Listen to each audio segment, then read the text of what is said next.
Hello, my name is Tangie Taylor. I'm raising my grandson. He's 8. I've had him since he was 2. It's been a long journey. Um, First got him, I was in shock. Phone rang, middle of the night, 11, 12 o'clock. It's the local hospital where we lived, and saying my daughter had been put in the hospital from seizure. She's epileptic, so starting on my way to the hospital, the ex-husband calls and said, apparently Matt's on some kind of medication or drugs of some sort. And it was a shake in my world. It was just like, oh my gosh, what am I going to do? Where's my grandson at? And I guess she was with Matt. So I call Matt and I say, Matt, I'm getting ready to leave the hospital. Can I come pick up Kane? Because I know you're not used to watching him and everything. Before I left there, the caseworkers were like, what? You can't take him. And I said, well, I'd already took to his dad, and he's willing to give him to him. Instead of him having to show up with a bunch of sheriff department and traumatize my grandson, let's just, do it that way and let me get him. And they said, okay, once you get him, you have to come to the Warren County Sheriff's Department. So that's what I did. And then that was a big rigmarole. It's late at night. I've got a 2-year-old. No diapers, nothing. Just, I mean, it was just, I'm trying to settle down about my daughter. He was my grandson, but I wasn't used to keeping him every day. So you got a lot of stress there going on. And it's like, okay, now what? So I get to the sheriff's department and they've got children's services there. And they said, you can take him. We're going to have you sign these papers that you will be in court. This was Friday evening. We're going to be in court on Tuesday morning, and you'll have to appear before the judge. It's like, okay.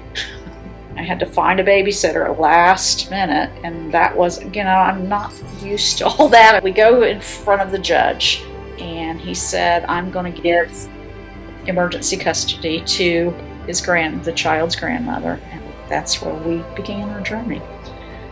I had a job at that time, but now I'm going to go to work. I don't have a permanent babysitter.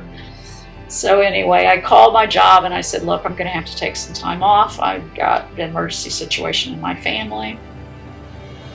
I didn't know what to do next, and it ended up being a day by day. Everything came together, and it's so much better now. Having him every day, I think, can I do this?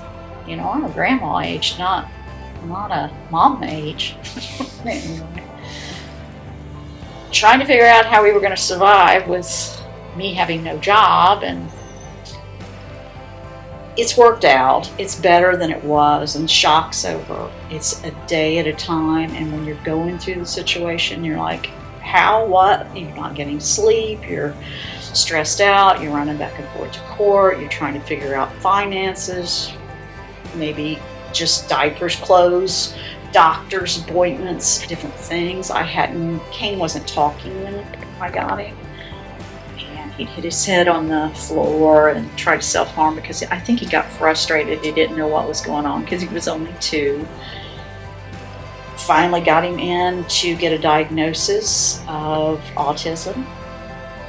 Found him a better school. It's just piece by piece and year by year and day by day. Even today, you don't know, with him having autism and now ADHD too, the school could call and say, hey, need to come get him. He's had a meltdown. But we're getting into finances. I would have been fired from 5-6 jobs by now as far as him staying in school, because even though he's on medication and things, or sometimes the school will call and say, hey, he's just not having a good day, and it'd just be easier if you'd come and get him. But I would have missed so much work. They'd be saying, we're going to have to let you go. So, he is considered disabled, but sometimes when you got disability coming in, you're kind of like, Social Security will send you a letter and say, well, we don't think he's disabled anymore. I had to get legal aid involved in that.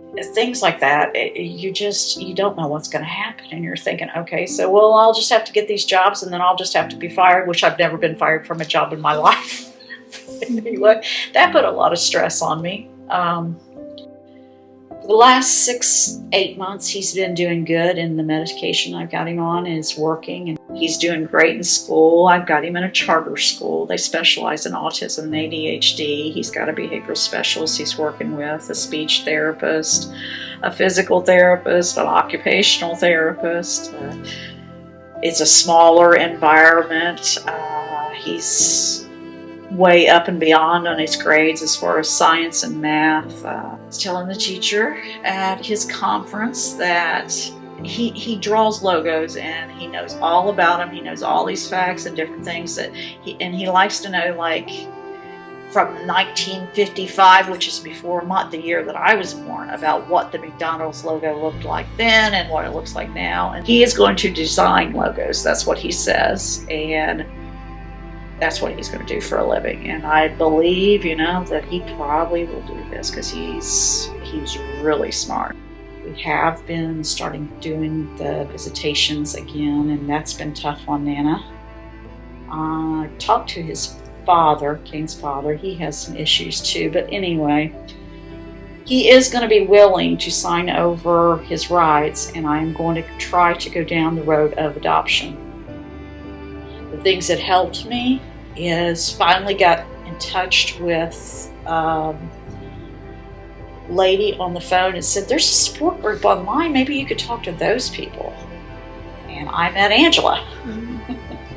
And it's been easier since then because there's people in that group that have become family.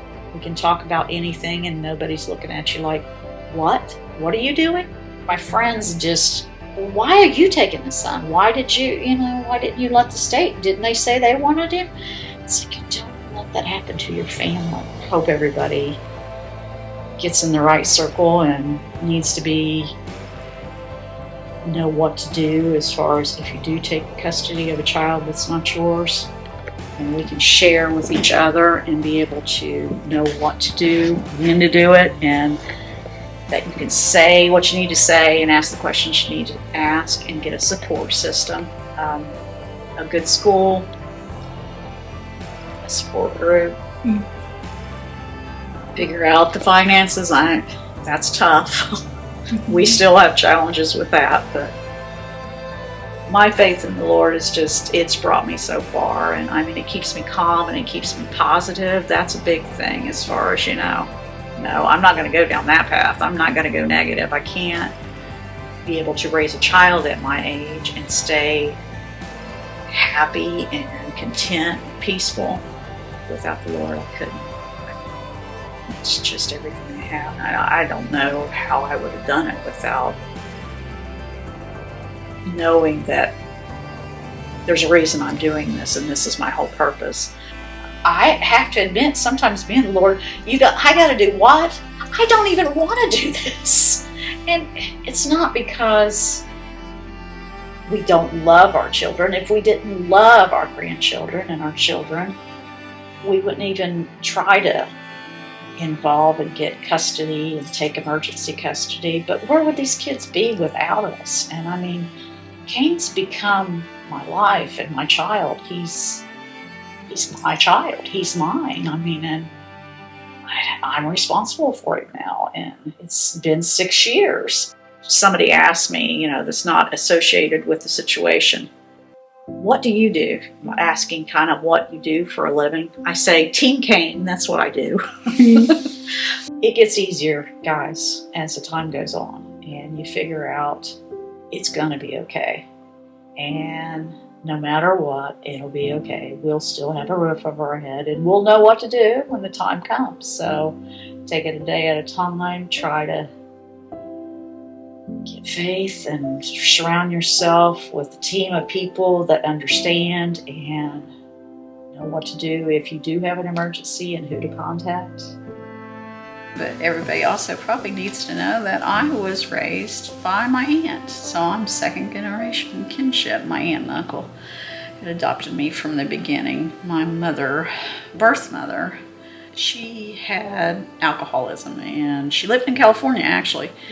And my mother lived here, the mother that raised me, and she ended up going there and staying with her during the pregnancy so she didn't drink, and brought me back. And so I learned a lot from that, and hopefully that's part of why I became a good person and wanted to do this. But he's my blood. I remember when I took him to the doctor, and my doctor said, "Thanks for doing this." I said, "He's mine, he's my blood." So I think it's real important as we're on our journey, we need to take care of ourselves too. It's kind of like that old saying they say, you got to put the oxygen mask on if you're on the plane first before you can help somebody else. And that's self-care. And sometimes you just need to take a random thing and just do it. And it means something different from everybody. But anyway, I've got this little jar, and it's got all kinds of different ideas that are self-care for me. And what I do is try to, at least once a week, get in here and get something out and make myself do that within that week. So we'll pull one out of here, and it's just random. We'll see what it says. Write in your journal. So it's just a different thing, something to do. And like I said, it's real important to take time for yourself. Here's another one. Treat yourself to a bubble bath or a shower fizzy. So just make up things that you enjoy. Maybe that would be a pedicure, a manicure, writing in your journal, a piece of chocolate. Maybe it's exercise, maybe it's yoga, maybe it's meditation. Maybe it's read a chapter in a book. Maybe it's doing a faith-filled thing with a study. Whatever it would be. But I mean, it's important that we take care of ourselves and try to eat right. Nana needs to keep working on that, but anyway, get a little exercise. It always makes you feel good, endorphins from exercise. But I was walking a lot, and I quit since it's got cold outside. But I need to get back to that, and I know that. And that just kind of keeps you in check. So got to keep up with these grandkids.